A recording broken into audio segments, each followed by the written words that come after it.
Shalom jemaat yang dikasihi Tuhan. Kita bersyukur hari ini kita bisa datang ke rumah Tuhan, menyembah Bapa yang menyatakan pemberian yang terbaik dan anugerah yang sempurna bagi kita. Mari kita masuk kebaktian kita bangkit berdiri bersama-sama. Dengan satu pengakuan kita masuk di dalam kebaktian kita. Pertolongan dalam kebaktian kita adalah dari Tuhan Allah yang menjadikan langit dan bumi, yang memelihara kesetiaannya sampai selama-lamanya dan tiada pernah meninggalkan perbuatan tangannya. Turunlah atas kita sekalian anugerah, damai sejahtera dan sukacita di dalam ibadah ini. Amin. Jemaat silakan duduk saat teduh.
Bapak Ibu Saudara yang dikasihi Tuhan, hari ini adalah hari yang sungguh indah dan sangat berarti untuk kaum bapak-bapak. Gereja kita hari ini memperingati Hari Bapa atau Hari Ayah.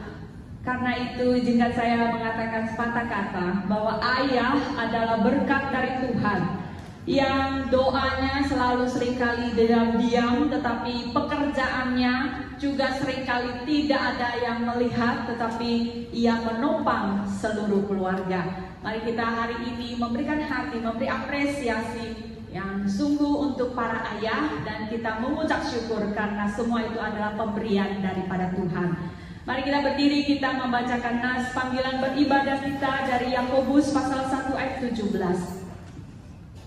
Setiap pemberian yang baik dan setiap anugerah yang sempurna datangnya dari atas, diturunkan dari Bapa segala terang. Padanya tidak ada perubahan atau bayangan karena pertukaran. Tetap berdiri, kita nyanyikan satu pujian mengagungkan Tuhan, besar setiamu.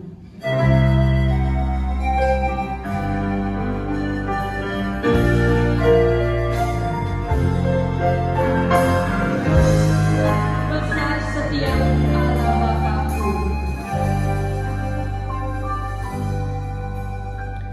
Besar setiamu Allah Bapa-Ku. Besar kasih-Mu.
bersyukur karena kasih setia Tuhan.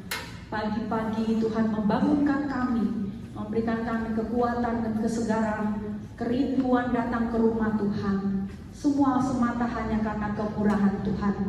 Kami bersyukur pemeliharaan Tuhan sepanjang minggu ini yang boleh kami alami. Ada banyak hal yang telah kami lewati, tetapi satu hal kami tahu, kami dapat melewati hari demi hari. Itu semua kebaikan dari Tuhan. Kami datang dan rindu memohon Tuhan, tilik hati kami, sucikan setiap dosa-dosa kami yang telah kami perbuat dengan sengaja maupun yang kami tidak sadari. Perkataan perbuatan kami, Tuhan kami mohonkan, Tuhan layakkan kami datang beribadah sekali lagi di hadapan-Mu. Tuhan kami rindu Engkau menyapa kami dengan firman, melalui pujian, melalui doa. Kami ingin mendengarkan suara Tuhan. Tuhan tolong kami memahami apa yang Tuhan kehendaki. Dan secara khusus hari ini kami memperingati dan memberi apresiasi kepada para ayah, para bapak. Tuhan tolong kami. Kami bukan hanya datang untuk Tuhan, tetapi kami juga rindu boleh menjadi berkat bagi sesama kami. Tuhan, kami pada saat ini berdoa untuk setiap jemaat Tuhan yang datang membawa segala pergumulan. Tuhan tilik, Tuhan berkati, Tuhan bukakan jalan. Baik yang sakit, Tuhan Engkau tolong lawan, berikan kesembuhan. Yang terbaring di rumah, Tuhan kuatkan, Tuhan sembuhkan. Yang terbaring di rumah sakit, Tuhan berkati para medis dan pengobatan yang sedang dilakukan. Kami berdoa untuk orang-orang dan jemaat Tuhan yang sedang bergumul dalam masalah ekonomi, dalam pekerjaan. Anak-anak muda yang sedang berjuang mencari pekerjaan, Tuhan bukakanlah pintu untuk setiap pergumulan jemaat-Mu. Tuhan, kami berdoa kiranya Engkau memberkati juga setiap pergumulan secara pribadi, keluarga. Tuhan, mari Engkau juga tolong kami, sehingga ketika kami berdiri di rumah Tuhan, membawa doa kami secara pribadi kepada Tuhan, kami tahu Tuhan mendengar doa kami. Demikian ketika kami mendoakan doa syafaat kami, Tuhan, untuk saudara-saudara kami, Tuhan dengarkan kami. Tuhan, kami berdoa untuk gereja kami dengan segala pelayanan dan kesibukan yang ada. Biarlah semua boleh mendatangkan perkenanan Tuhan dan kemuliaan bagi Tuhan. Secara khusus kami mendoakan juga ya Tuhan untuk setiap program-program yang akan dilaksanakan sepanjang minggu ke depan maupun di masa liburan sekolah ini. Tuhan, kami mendoakan biarlah setiap program pelayanan yang dilakukan boleh berjalan dengan baik dan banyak mendatangkan berkat bagi jemaat Tuhan. Kami berdoa juga ya Tuhan pada saat ini untuk bangsa dan negara kami, Tuhan memberkati sehingga bangsa dan negara kami boleh tetap aman, ada kestabilitasan di dalam keamanan, politik, ekonomi, dan juga Tuhan kami rindu kota Bandung kami, Tuhan juga memberkati dengan keamanan, dengan kebaikan yang daripada Tuhan saja. Kami serahkan ibadah kami ini pada saat ini, doa-doa kami hanya di dalam tangan kasih Kristus, dalam nama Yesus Kristus. Amin. Silakan duduk Bapak Ibu Saudara. Kita akan membaca bacaan bertanggapan di dalam 1 Yohanes 2 ayat 13 hingga 14. Aku menulis kepada kamu, hai bapak-bapak, karena kamu telah mengenal Dia yang ada pada mulanya. Aku menulis kepada kamu, hai orang-orang muda, karena kamu telah mengalahkan yang jahat. karena kamu mengenal Bapa. Aku menulis kepadamu, hai anak-anak, karena kamu mengenal Bapa. Aku menulis kepada kamu, hai bapak-bapak, karena kamu mengenal Dia yang ada dari mulanya. Aku menulis kepada kamu, hai orang-orang muda, karena kamu kuat dan firman Allah diam di dalam kamu, dan kamu telah mengalahkan yang jahat. Bapak Ibu Saudara dikasih Tuhan, mari kita terus memuji Tuhan. Di dalam ibadah kita naikkan satu pujian dengan semangat kita nyanyikan, terpujilah namamu Tuhan. Terpujilah namamu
Engkau adalah Raja di atas segala raja.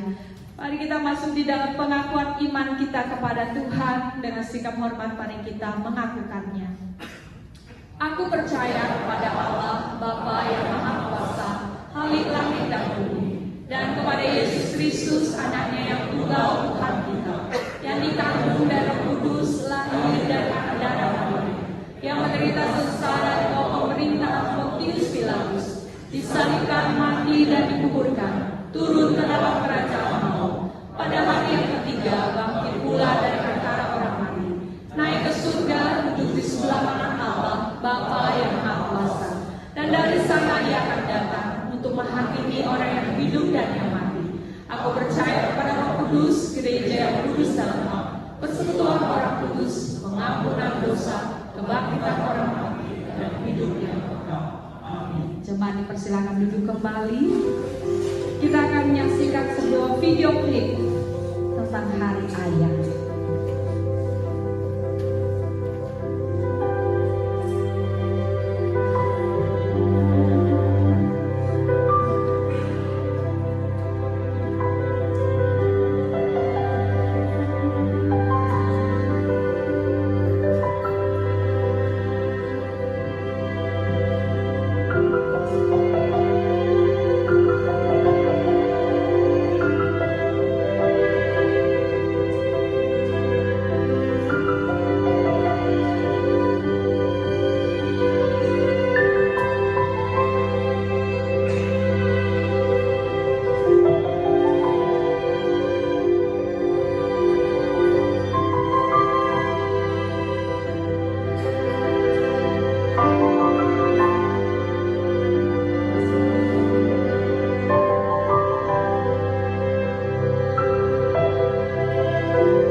Saudara, kata-kata yang sangat bermakna dari klip ini mengajak kita menghargai, menghormati orang tua kita, secara khusus sang ayah yang memikul tanggung jawab yang sangat tidak mudah untuk sebuah keluarga.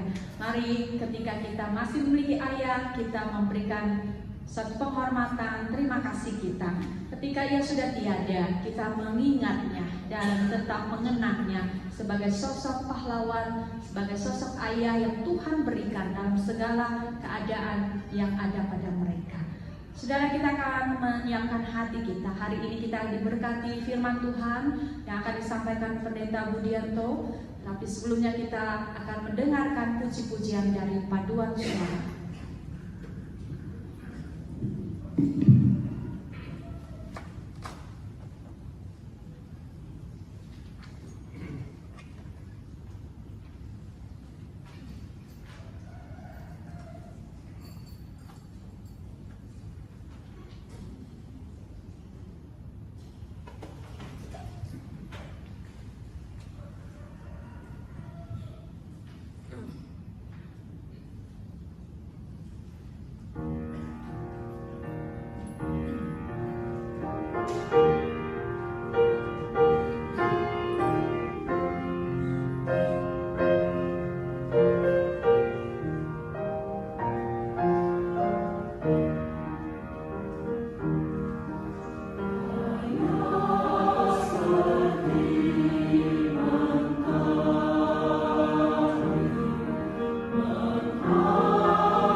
Shalom Bapak Ibu yang dikasih Tuhan Yesus Kristus, Shalom.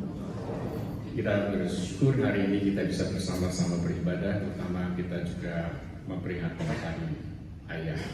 Dan dialah sungguh-sungguh kita mengucap syukur untuk apapun dan bagaimanapun yang kita rasa, yang kita pikir tentang Ayah kita. Sebelumnya kita akan masuk di dalam doa.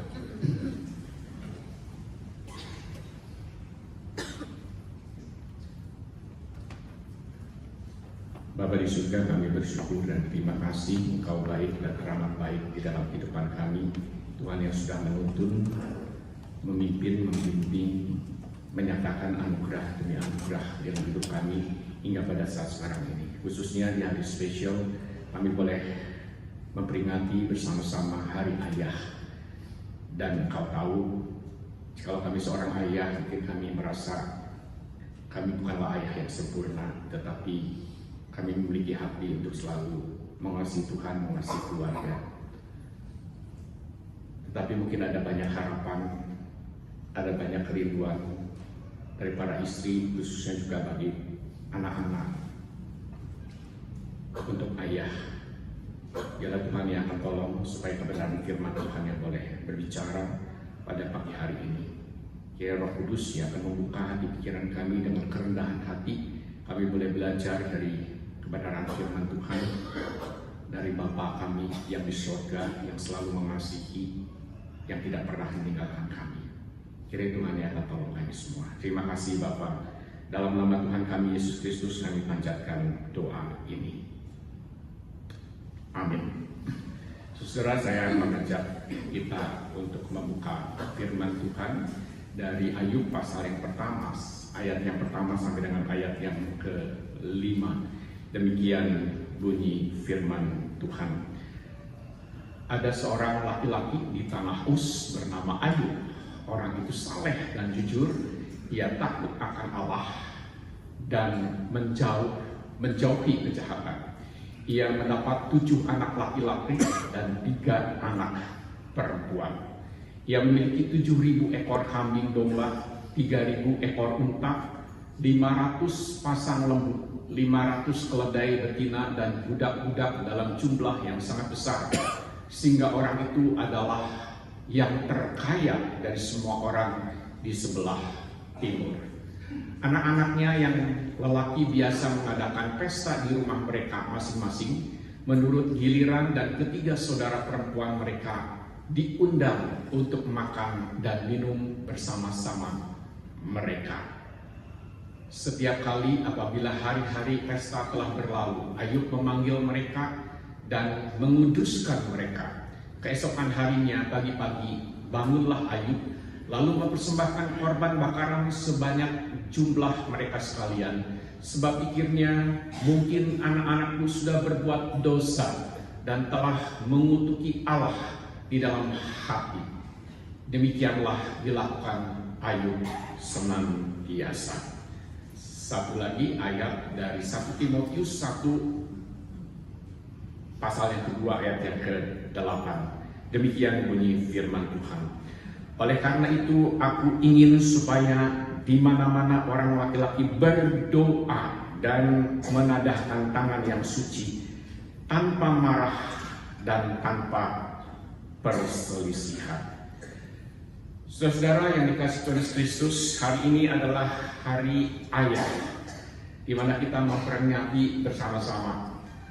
Tentunya kita punya kesan tentang ayah kita. Tentunya kita juga punya harapan tentang ayah kita, dari istri atau juga dari anak-anak kita. Ada seorang ibu muda yang menghampiri saya dengan mata berkaca-kaca. Dia berkata seperti ini, "Pak Pendeta, saya bisa ajak anak saya ke gereja, tetapi saya tidak bisa ajak ayahnya ikut berdoa di rumah." Suaranya lirih, nyaris tidak terdengar. Lalu ibu ini juga berkata demikian, "Di rumah kami iman itu jadi urusan istri. Ayahnya terlalu sibuk, terlalu lelah, terlalu jauh dari Tuhan."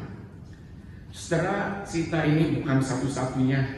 Dan saya mendapatkan bahwa di banyak keluarga pada saat sekarang ini, seringkali saya menemukan bahwa ayah secara perlahan kehilangan suaranya di dalam hal rohani. Seorang ayah mungkin dia aktif di kantor, dia aktif di komunitas, bahkan kadang aktif di pelayanan, tapi tidak aktif atau pasif di rumah. Banyak anak-anak melihat ayah mereka hanya duduk di ruang tamu dengan gadget, tetapi tidak pernah melihat ayah mereka untuk berlutut berdoa, menyebut nama mereka di dalam doa di hadapan Tuhan. Itulah sebabnya saudara, lagu mengenai doa itu diungkapkan, dinyatakan oleh seorang ibu di doa ibuku. Gak ada tuh lagu dia doa bapak. Banyak istri yang mencintai suaminya, tetapi diam-diam merindukan seorang imam di dalam rumah mereka. Tetapi saudara, hari ini Tuhan memanggil para ayah untuk kembali ke garis depan, bukan garis depan politik. Para ayah biasanya senang sekali berbicara soal politik dengan situasi kondisi pada saat sekarang ini. Bukan soal ekonomi, tetapi garis depan rohani. Ini yang sangat penting dan terutama. Seperti Ayub yang setiap pagi dia mempersembahkan korban, dia mendoakan anak-anaknya. Tuhan memanggil kita, para pria, para laki-laki, para ayah, para calon pemimpin keluarga. Untuk apa? Untuk menjadi imam. Yang fungsinya apa? Yang menjaga kekudusan rumah, yang memimpin doa, yang menjadi teladan, takut akan Allah. Kenapa saudara? Kenapa? Karena keluarga adalah medan peperangan rohani. Banyak keluarga yang hancur pada saat sekarang ini dimulai oleh karena apa? Sesuatu terjadi di dalam keluarga.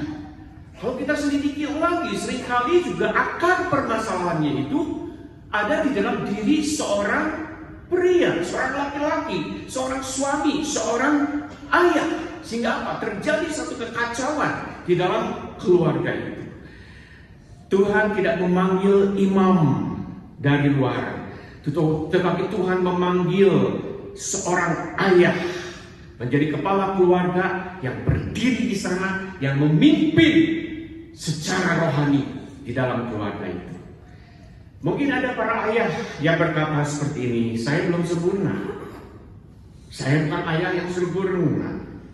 Tetapi saudara, kabar baiknya adalah Tuhan tidak memanggil seorang ayah yang sempurna, tetapi Tuhan memanggil yang bersedia. Mari saudara, kita buka hati di hari ayah ini, belajar dari tokoh Ayub, agar kita semua para pria berani menjawab panggilan yang mulia ini. Fathers on the front line, the priests of the home. Dalam dunia yang penuh dengan tantangan, dalam dunia yang disorientasi moral, disinilah saudara, peran ayah itu sebagai imam di dalam rumah itu menjadi garda depan rohani bagi keluarganya. Martin Luther berkata bahwa keluarga adalah gereja kecil dan sang ayah adalah gembala pertamanya. Seorang ayah itu adalah gembala pertamanya. Itulah sebabnya dari tokoh Ayub ini saudara, kita perlu belajar. Yang pertama adalah karakter seorang ayah sebagai seorang imam di rumah. Firman Tuhan berkata apa? Firman Tuhan dalam ayat yang pertama berkata, ada seorang laki-laki di tanah Uz bernama Ayub. Orang itu saleh dan jujur, ia takut akan Allah dan menjauhi kejahatan. Dikatakan di sini dengan jelas dan tegas, ada seorang laki-laki. Dengan menyebutkan laki-laki ini berarti firman Tuhan menekankan tentang peran laki-laki sebagai pemimpin di dalam rumah tangga, sebagai pemimpin kepala keluarga. Ini yang ingin ditekankan. Jangan terbalik saudara. Ada banyak keluarga-keluarga yang pemimpinnya itu bukan laki-laki, bukan suami, tetapi siapa? Para ibu, para istri. Dengan berbagai macam persoalan dan pergumulan yang terjadi di sana. Jadi jelas seorang laki-laki di sini dijelaskan dengan tegas dia adalah seorang kepala keluarga. Kemudian dikatakan juga bahwa laki-laki itu bernama Ayub dan tinggal di tanah Uz. Ini bukan hanya lokasi geografis, tetapi mengimplikasikan bahwa Ayub itu hidup dalam satu masyarakat non-Israel. Namun dia tetap hidup benar di hadapan Allah. Ini sesuatu yang luar biasa, saudara. Sebagai pemimpin keluarga, dia harus memimpin keluarga, menjaga keluarganya. Dan dia hidup di tanah Uz, bukan orang-orang yang percaya kepada Tuhan. Itulah sebabnya dia tampil sebagai garda yang paling depan untuk menjaga, untuk melindungi keluarganya. Lalu disebutkan bahwa Ayub itu punya karakter yang luar biasa sekali. Sebagai orang yang saleh, sebagai orang yang jujur, sebagai seorang yang takut akan Allah dan menjauhi kejahatan. Saleh itu artinya apa? Utuh, berintegritas, tidak terpecah. Antara ucapan dan perbuatan dan tindakannya itu menyatu, utuh. Tidak menyimpang ke kiri dan ke kanan, tidak begini dan begitu, tetapi betul-betul utuh. Dia benar-benar menyatu, utuh menyatu di dalam dirinya itu. Bahwa dia adalah seorang yang saleh. Kemudian di sini juga dikatakan jujur, artinya lurus, adil, berperilaku benar. Pusatnya adalah apa? Takut akan Allah, itu jelas sekali. Rasa hormat yang dalam dari Ayub terhadap Tuhan. Itulah sebabnya dia menjadi seorang penyembah yang sejati. Dia tidak berani untuk melakukan ini dan itu, untuk berperilaku ini dan itu yang bertentangan dengan kebenaran firman Tuhan. Itulah sebabnya ditegaskan lagi dengan menjauhi kejahatan. Artinya apa? Bukan hanya tidak berbuat dosa, tetapi aktif menghindari dan memotong hubungan yang jahat. Ini hal yang sangat penting sekali, saudara. Bagaimana seorang Ayub dengan karakter yang seperti itu? Dia betul-betul aktif menghindari memotong hubungan yang jahat. Oh, kejahatan itu sekarang itu tinggal ada di dalam genggaman tangan saudara. Dengan handphone ini saudara bisa melakukan hal yang tidak berkenan di hadapan Tuhan. Bisa melihat, bisa menonton, bisa menyaksikan sesuatu yang tidak Tuhan kehendaki. Tetapi saudara, di sini kita melihat ini adalah karakter yang firman Tuhan katakan, yang langsung menegaskan integritas rohani Ayub sebagai landasan otoritas sebagai imam di dalam keluarganya. Nah saudara, tentunya ini menjadi satu bahan perenungan bagi kita semua, terutama bagi para ayah, bagi para pria secara umum. Adakah kita, para ayah, para pria, memiliki karakter seperti Ayub? Saudara, banyak sekali persoalan pergumulan yang dihadapi oleh banyak keluarga pada saat sekarang ini. Oleh karena apa? Mereka tidak punya model, tidak melihat karakter yang benar dari seorang ayah. Itulah sebabnya ada orang yang mengatakan bahwa saat sekarang ini adalah orang menyebutnya sebagai fatherless generation. Apa itu fatherless generation? Fatherless generation itu adalah generasi yang tumbuh tanpa kehadiran atau figur ayah yang sehat secara emosional, secara spiritual, dan moral. Dan bukan hanya karena ayah meninggal atau bercerai, tetapi juga karena ayah yang secara emosional itu tidak hadir. Banyak anak yang tidak merasakan kehadiran seorang ayah. Ayah yang pasif secara rohani, ayah yang gagal menjadi teladan atau sebagai seorang pemimpin, ayah yang tidak pernah memuridkan anaknya.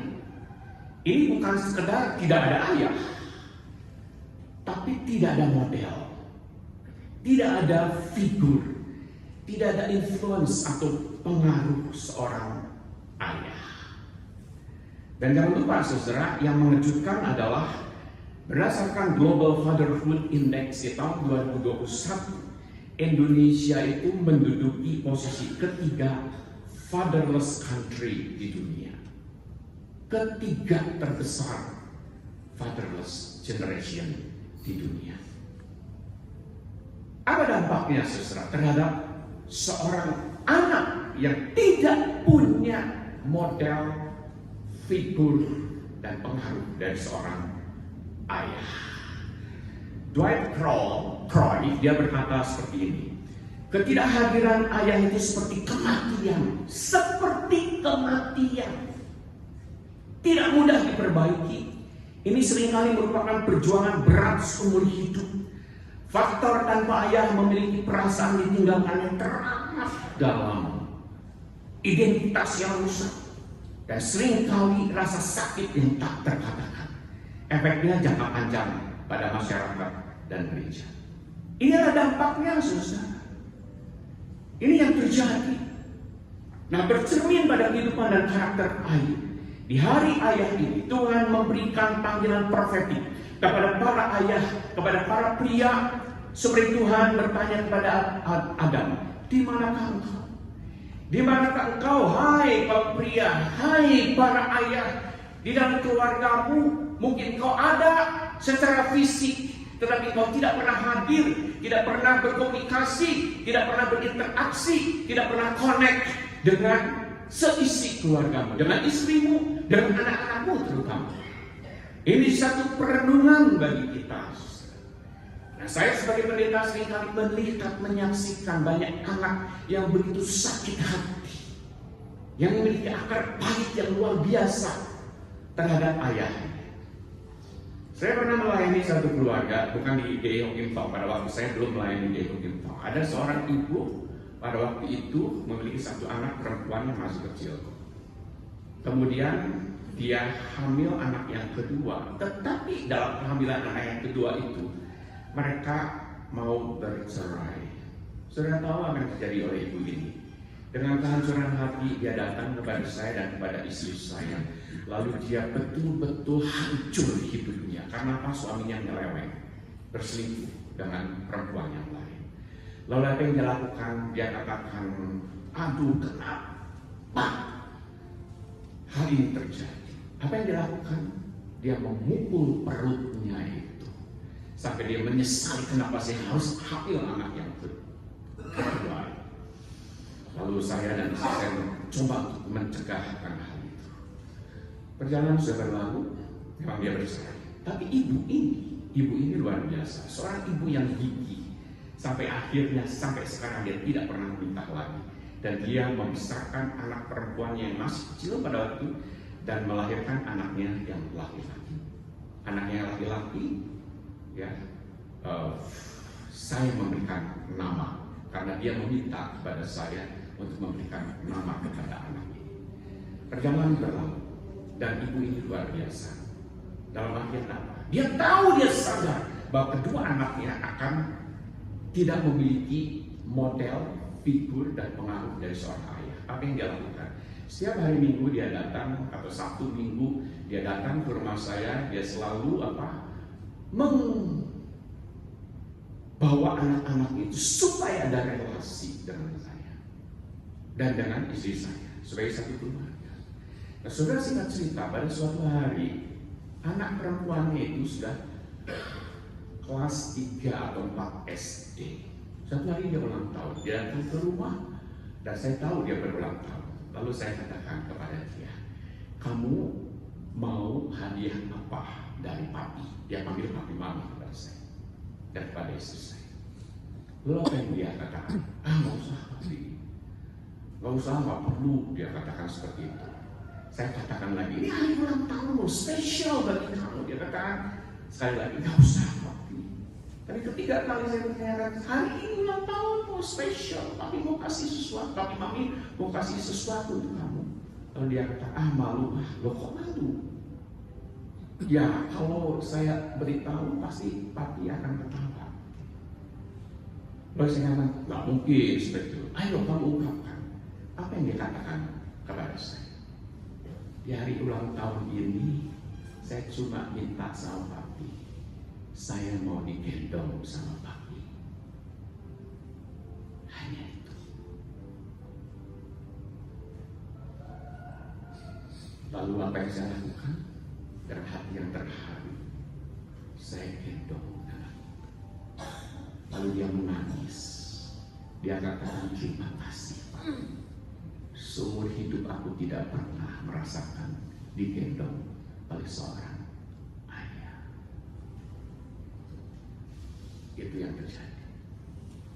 Dan dalam perkembangannya terus, waktu berjalan, dia punya pacar, pacarnya dibawa kepada saya, diperkenalkan kepada saya, sampai dia menikah tahun lalu. Dia meminta saya yang membawa dia ke altar Tuhan.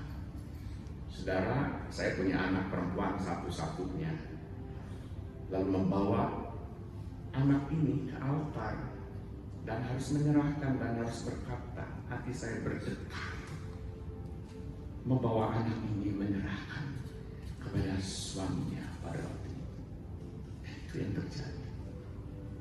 Ada begitu banyak anak, saudara, pada saat sekarang ini yang tidak pernah merasakan dan mengalami kehadiran seorang ayah, pengaruh dari seorang ayah. Sampai pada waktu dia menikah, dia katakan, saya bertanya kepada dia, apakah ayahmu tidak diundang? Dia katakan apa? Jangan, papi, dia katakan, jangan sebut nama dia di hadapan saya. Waduh, saya melihat bagaimana api yang membara, ketidaksukaan, mungkin kebencian terhadap ayah. Dan saya tidak bisa berkata apa.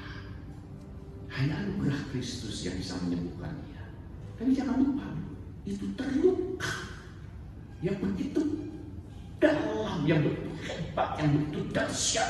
Itulah sebabnya saya setuju dengan pernyataan Dwight Croy ini, bahwa perasaan ditinggalkan yang teramat dalam, identitas yang rusak, seringkali rasa sakit yang tak terkatakan, berpuluh tahun dia merasakan itu, dia mengalami itu, dia tidak bisa berkata apa, dia tidak berdaya karena itu. Itu menjadi satu gambaran mungkin dari banyak anak-anak yang mengalami hal itu pada saat sekarang ini. Di manakah engkau, hai para ayah? Ini satu pertanyaan yang sangat penting.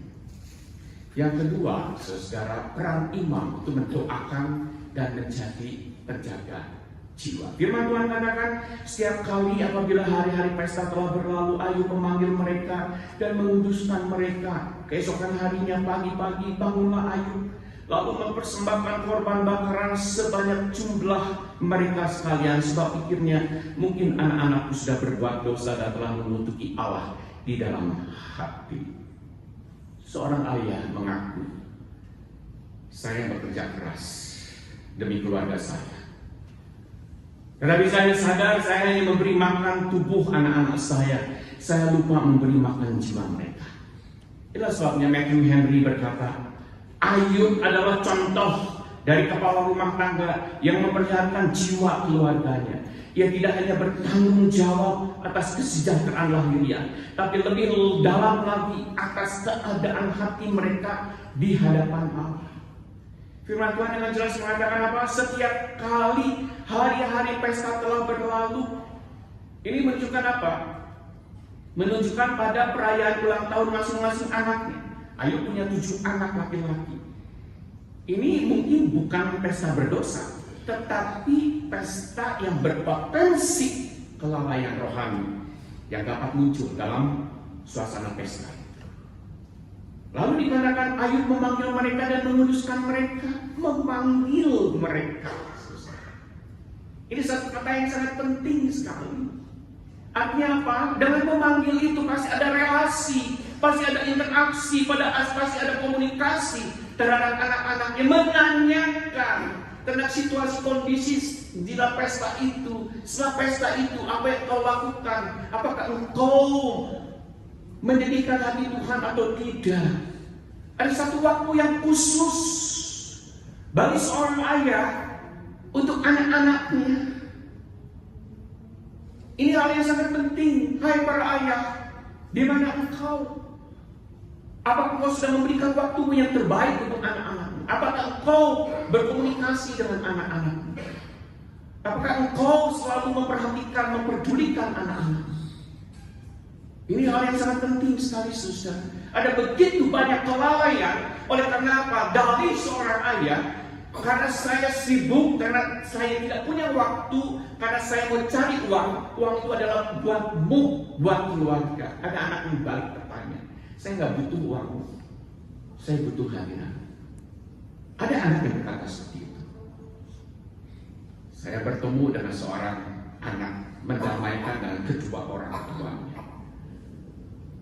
Anak ini begitu dalam sekali kehancuran hidupnya, dan dia sekarang sudah bekerja. Dan memang waktu dia katakan, waktu kecil saya tidak berbuat apa-apa. Dan dia mengatakan apa? Waktu saya umur 7 tahun, saya tidak bisa berkata apa-apa kepada papa mama. Karena apa? Saya masih kecil. Sekalipun saya ngomong, saya bicara, engkau tidak menganggap aku. Karena sekarang aku sudah dewasa. Itulah sebabnya dia dengan tegas mengatakan kepada papa mamanya apa di hadapan saya. Jangan punya ekspektasi apapun terhadap diri saya. Itu satu hal yang diungkapkan dengan begitu keras dan tegas kepada papa mamanya. Jangan ekspektasi apapun terhadap aku. Dan itu yang menyakitkan papa mama. Penyesalan itu belakangan. Dan satu pembicaraan dengan saya kembali, papa mama itu mengatakan dengan sedih hati, mereka mengatakan, kami salah, kami sudah berbuat salah. Tetapi bagaimana kami bisa memperbaiki ini? Bagaimana saya bisa mendapatkan hati kembali anak saya?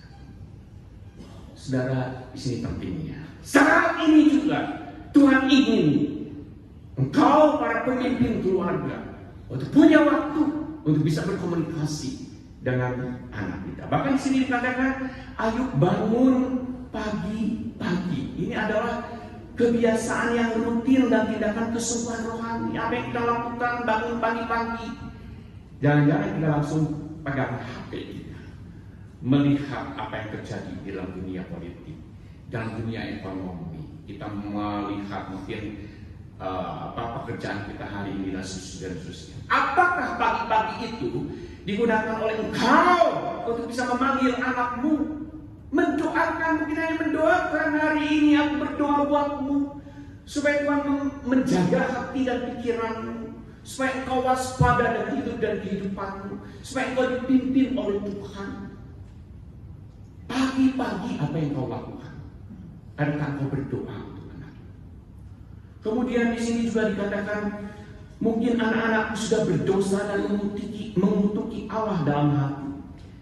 Ayub memang tidak tahu dengan pasti, tetapi dia berjaga-jaga atas kondisi hati anak-anaknya. Seperti seorang dokter yang memeriksa akan situasi kondisi seseorang pada waktu sakit. Demikian juga Ayub, dia memeriksa keadaan rohani anak-anaknya. Inilah tugas sebagai kepala keluarga yang Tuhan titipkan kepada saudara. Untuk apa? Untuk betul-betul memperdulikan akan kehidupan dan kerohanian mereka. Nah saudara, ayah zaman now memang tidak mempersembahkan korban bakaran, tapi bisa mempersembahkan doa syafaat setiap pagi bagi anak-anak kita, khususnya di hari ayah ini. Apa yang kau mau lakukan? Apa yang Tuhan ingin lakukan terhadap anakmu pada saat sekarang? Saudara, saya datang kemarin dan malam biasanya kalau hari pertama di tempat baru saya sulit tidur, terus terang saja. Sampai jam 2:30 pagi saya baru bisa tidur. Dan perenungan saya adalah hari ini hari ayah. Lalu muncul saudara berbagai macam refleksi, pengalaman, peristiwa, kejadian tentang diri saya sendiri. Waktu itu makin cepat berlalu di usia yang seperti sekarang ini, menghadapi banyak hal, peristiwa. Lalu ingat kepada anak saya perempuan satu-satunya, dan saya coba menuliskan, mengungkapkan hal itu, ungkapan isi hati saya, harapan saya, doa saya untuk anak saya satu-satunya. Saya menulis seperti ini: di hari ayah, untukmu putriku tercinta, oleh ayah. Di antara pagi yang perlahan bersinar, kutemukan bayang kecil yang dulu kugendong. Tangismu dulu, tawa pertamamu, masih terpatri dalam hatiku, utuh, tak tergantikan. Aku bukan ayah yang sempurna, namun tiap langkahmu selalu kudampingi doa. Tangan kecilmu yang dulu menggenggam jariku, kini siap menggenggam masa depan bersama pria yang kau pilih dengan iman. Kau bukan lagi gadis kecil yang kutuntun di taman. Kau wanita dewasa, bijak, dan penuh kasih. Hatiku terharu, tapi juga bangga karena kau bertumbuh dalam kasih Tuhan yang setia. Di hari ayah ini, aku tak minta banyak, hanya satu. Jangan lupakan rumah yang membesarkanmu dengan doa. Jangan lupakan hati seorang ayah yang diam-diam menangis di sudut malam karena cinta, bukan kehilangan. Agustus nanti akan tiba. Langkahmu menuju altar akan indah, dan aku akan berdiri, bukan melepas, tapi menyerahkanmu pada kasih yang baru dengan restu dan syukur yang dalam. Terbanglah tinggi anakku satu-satunya. Ayahmu akan selalu menjadi tempat pulangmu. Karena kasih ayah tak pernah menikah dengan waktu. Ia tinggal abadi di setiap detak doa dan detik hidupmu. Tuhan memberkati. Pagi-pagi saya sudah memberikan message ini kepada anak saya, perempuan satu-satu, dan dia langsung membalas hal ini dengan ungkapan yang paling dalam yang dia bisa ungkapkan, yang memberikan pengharapan kekuatan. Don't worry. Itu yang paling berkesan. Saudara yang dikasihi Tuhan Yesus Kristus, dan yang terakhir, seorang ayah itu harus mewariskan iman, bukan hanya warisan. Firman Tuhan berkata, demikianlah dilakukan Ayub senantiasa. Ini menunjukkan kebiasaan yang terus-menerus, bukan reaksi sesaat, bukan ritual sesekali, tapi gaya hidup yang konsisten. Ini berarti apa, saudara? Ini berarti Ayub menghadirkan anak-anaknya di hadapan Allah. Bahkan Paulus sudah menegaskan tentang peran pria, bahwa para ayah harus menjadi pemimpin doa. John Calvin berkata, pria adalah imam dalam rumahnya, dan doanya adalah fondasi rohani keluarganya. Sedangkan Richard Baxter, seorang hamba Tuhan, dia berkata dengan keras, ayah yang tidak pernah mendoakan anak-anaknya adalah pengkhianat jiwa keluarga. Sangat keras. Seorang ayah yang tidak pernah mendoakan anak-anaknya adalah pengkhianat jiwa keluarga. Saudara yang kasih Tuhan Yesus Kristus, hari ini Allah memanggil para ayah untuk bangkit dari kepasifan. Jangan pasif. Engkau aktif di luar rumah, aktif ini dan aktif itu, tapi engkau pasif secara rohani di dalam rumah. Padahal ini adalah yang paling esensi, paling utama dan terutama. Bangkit dari kepasifan ini, saudara, dan engkau harus menjadi penjaga spiritual keluargamu di tengah-tengah dunia yang begitu luar biasa, dengan penuh tekanan, dengan penuh pengaruh yang akan membawa anakmu bukan kepada jalan Tuhan, tetapi menjauh dari Tuhan. Engkau harus memimpin dengan kasih, bukan dengan kemarahan. Membangun altar rohani rumah. Itu sebabnya ada pepatah Afrika yang mengatakan, setiap kali seorang tua meninggal, sebuah perpustakaan itu terbakar. Seorang ayah harus menjadi perpustakaan rohani hidup yang mentransfer iman kepada anak-anaknya. Itu sebabnya menjadi satu pertanyaan refleksi bagi kita, saudara. Apakah warisan terpenting yang kau tinggalkan? Nilai kekal atau hanya sekedar aset dunia? Apakah anak-anakmu tahu bagaimana engkau berjalan bersama dengan Allah? Bukan hanya bagaimana engkau bekerja keras. Apakah engkau secara aktif berdoa bagi anak-anakmu? Bukannya secara umum, tetapi menyebut nama dan kebutuhan mereka setiap hari melalui doa. Apakah rumahmu penuh dengan doa? Atau penuh dengan debat? R.C. Sproul berpendapat, prayer is the Father's weapon. We may not control the world, but He can move heaven to guard His own. Doa adalah senjata seorang ayah. Dia mungkin tidak bisa mengendalikan dunia, tetapi dia bisa menggerakkan surga untuk menjaga rumahnya. Saudara yang dikasihi Tuhan Kristus, menjaga imam dalam keluarga bukan tugas ringan, tapi ini adalah panggilan ilahi. Dunia membutuhkan ayah di garis depan, pria yang berani berdiri sebagai penjaga rohani, sebagai guru karakter, sebagai pendoa syafaat. Itulah sebabnya apa yang bisa kita lakukan, saudara. Yang kita bisa lakukan adalah mulai dengan 5 menit doa pagi setiap pagi bersama anak berdoa dengan kesungguhan hati. Apa yang engkau tabur, kau akan tuai di hari Tuhan. Bangun altar keluarga seminggu sekali, doa dan pembacaan Alkitab bersama-sama.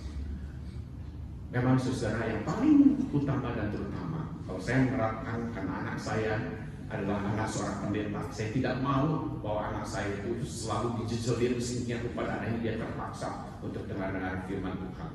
Saya secara informal kalau makan di meja makan atau pergi makan bersama-sama, dan setiap hari Jumat dari kecil saya tanamkan, papi mami punya waktu hari Jumat sore untukmu. Kita bisa pergi, kita bisa main, kita bisa berdiskusi, dan kita bisa berdoa bersama-sama. Dan itu sangat berkesan. Sampai dia dewasa pun, dia selalu berkata kepada teman-temannya kalau hari Jumat, mengajak teman-teman untuk bisa pergi bersama-sama dengan mereka, pergi ke mall dan seterusnya. Dia selalu mengatakan, maaf saya tidak bisa, karena saya sudah punya janji. Oh, janji dengan siapa? Janji dengan papi mami saya. Itu selalu dia pegang. Dan itu waktu yang sangat berharga bagi dia. Saudara, sediakan waktu untuk anak-anak. Tunjukkan kasih sayang secara verbal dan rohani. Doakan anak di depan mereka. Kasih sayang secara verbal. Orang-orang Tionghoa susah sekali untuk menyatakan sayang secara kata-kata kepada anak kita. Tetapi saat-saat tertentu kau harus melakukannya. Event-event tertentu kau harus mengungkapkan dan menyatakannya. Betul perbuatan tindakan kasih seorang ayah kepada anak itu penting. Tetapi ada kalanya anak, istri juga sama, butuh ungkapkan rasa kasih itu melalui pernyataan, melalui perkataan. Tuhan memberkati. Mari kita berdoa.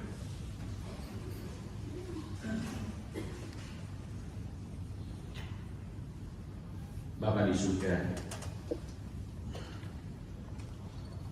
bangkitkanlah ayah-ayah, suami-suami, kaum pria yang rela berdiri garis depan. Bentuk kami, para ayah, para suami, menjadi imam, menjadi kepala keluarga yang setia, yang kudus, dan sebagai pendoa, sebagai penjaga, yang memberikan rasa aman bagi istri, bagi anak-anak kami. Dan biarlah anak-anak kami, istri-istri kami, mengenal Engkau lewat hidup kami, para ayah, para suami. Dalam nama Tuhan Yesus, kami berdoa. Amin.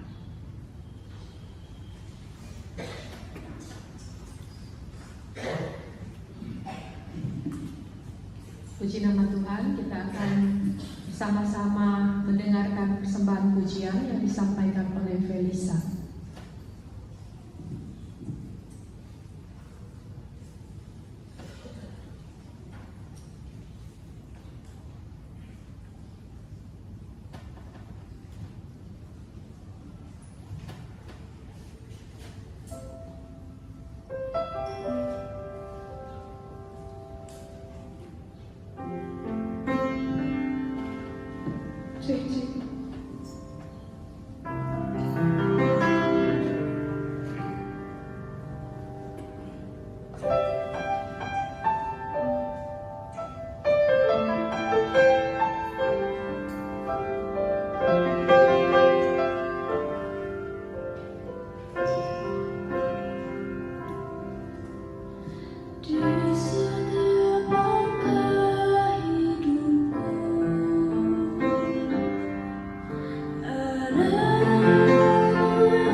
kami mohon bangkit berdiri. Silakan kau Bapak berdiri.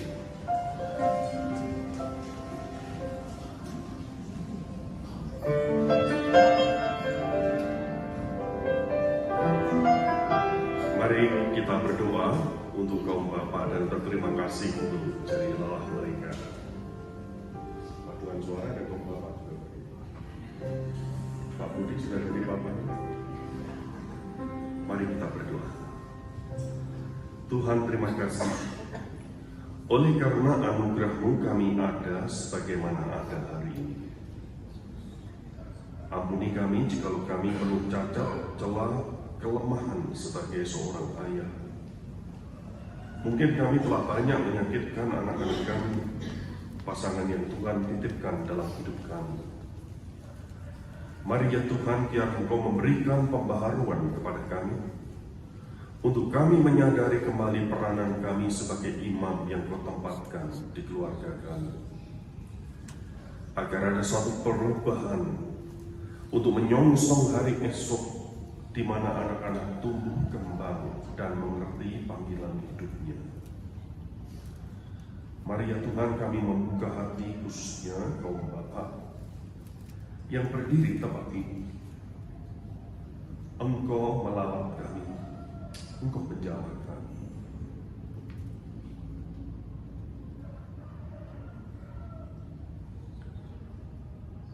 Terima kasih Bapa di surga. Di dalam nama Tuhan Yesus kami berdoa. Amin. Selamat Hari Ayah. Para Bapak tetap berdiri sampai gift-nya diberikan.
Supaya tasnya dibuka, gift-nya sangat cantik sekali.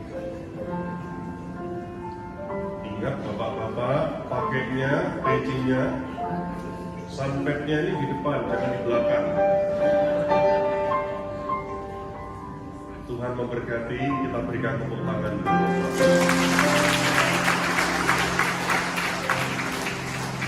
Terima kasih juga kepada adik Felicia yang menyanyi, suaranya sangat merdu sekali, menyentuh.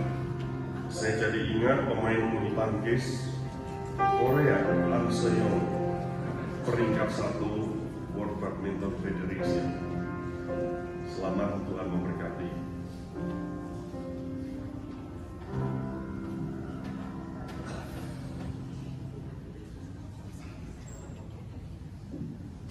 Bapak Ibu Saudara, di bawah waktunya kita juga memberikan yang terbaik bagi Tuhan, kita memberikan persembahan kita. Mari kita bersyukur kepada Tuhan, memberikan apa yang terbaik dari kita. Karena berkat yang Tuhan berikan tidak pernah terlambat, tidak pernah Tuhan mengingkari janjinya memelihara kehidupan kita. Bapak Ibu dapat memberikan persembahan lewat kantong persembahan, amplop persembahan dimasukkan di kantong persembahan, atau boleh scan QR yang ada di depan kursi Bapak Ibu Saudara sekalian.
Bapak Ibu Saudara yang dikasihi Tuhan, beberapa warta ingin kami sampaikan kepada kita sekalian.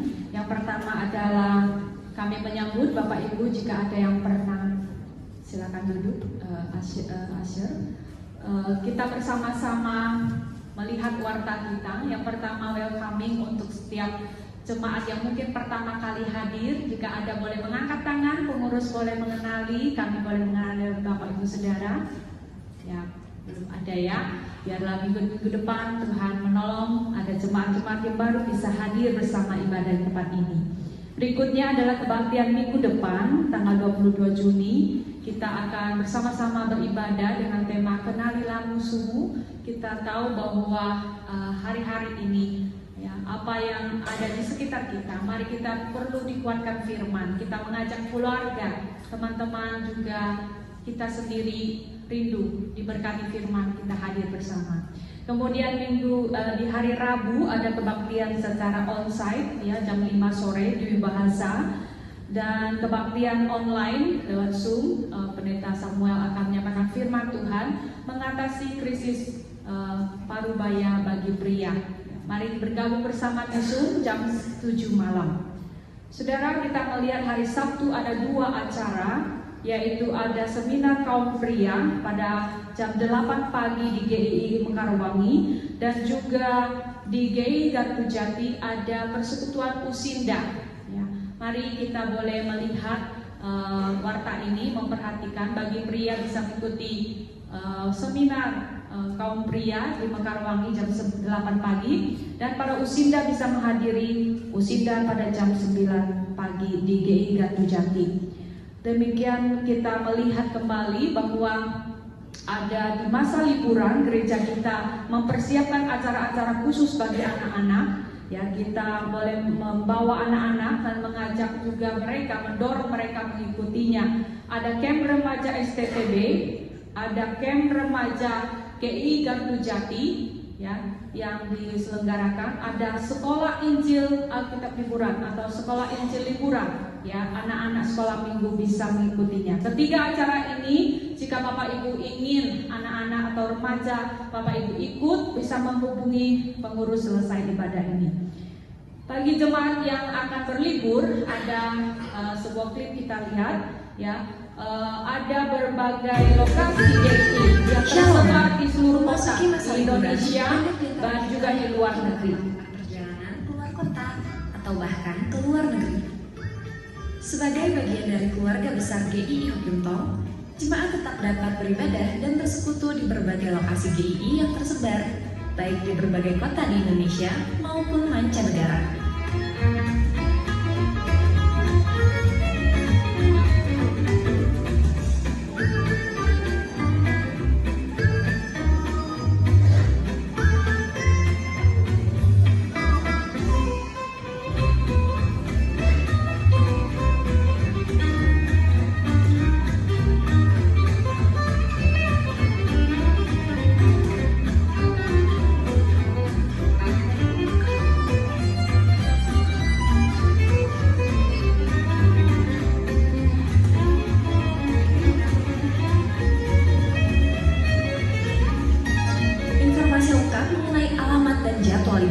Dapat dilihat di aplikasi MyGII atau dengan menanyakan langsung kepada pengurus jemaat di lokasi tujuan Anda.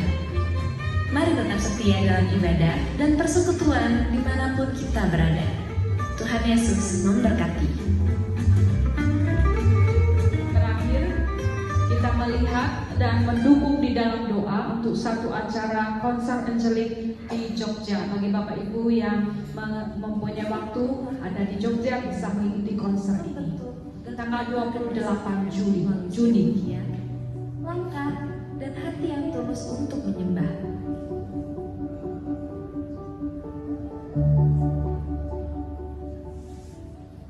Dan kini satu momen besar akan lahir. Konser yang bukan sekedar pertunjukan, tapi pernyataan kasih karunia Tuhan selama 4 dekade pelayanan. Lebih dari 200 anak-anak akan bersatu dalam pujian dan kemuliaan. Mari hadir dan rayakan konser ini dibayar. Journey of Grace yang berlokasi di Sleman City Hall, Yogyakarta pada tanggal 28 Juni sebuah perjalanan iman untuk mengenal jalan, kebenaran, dan kehidupan. Kami menantikan kehadiran Anda di konser anak-anak terbesar di tahun ini. Mari bersama melangkah dalam perjalanan kasih karunia, Journey of Grace.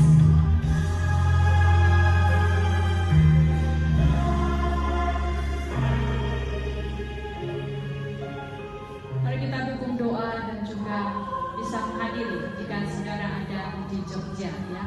Saudara, mari kita mengakhiri kebaktian kita bangkit berdiri bersama-sama. Kita akan menyanyikan satu pujian, berkat bagi keluargaku.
Persembahan kami kepada Engkau bukan hanya persembahan secara materi, tetapi lebih daripada itu, persembahan diri kami, hidup kami berikan bagi Engkau.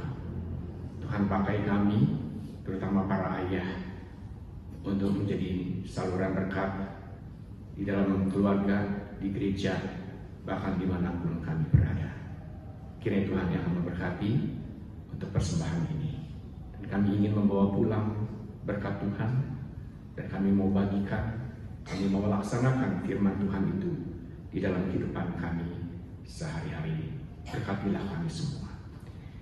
Kiranya kasih dari Allah Bapa di surga, anugerah damai sejahtera dari Yesus Kristus Tuhan dan Juru Selamat kita yang hidup, kekuatan, penghiburan, pertolongan dari Roh Kudus menyertai kamu sekalian dari sekarang ini sampai selama-lamanya. Amin.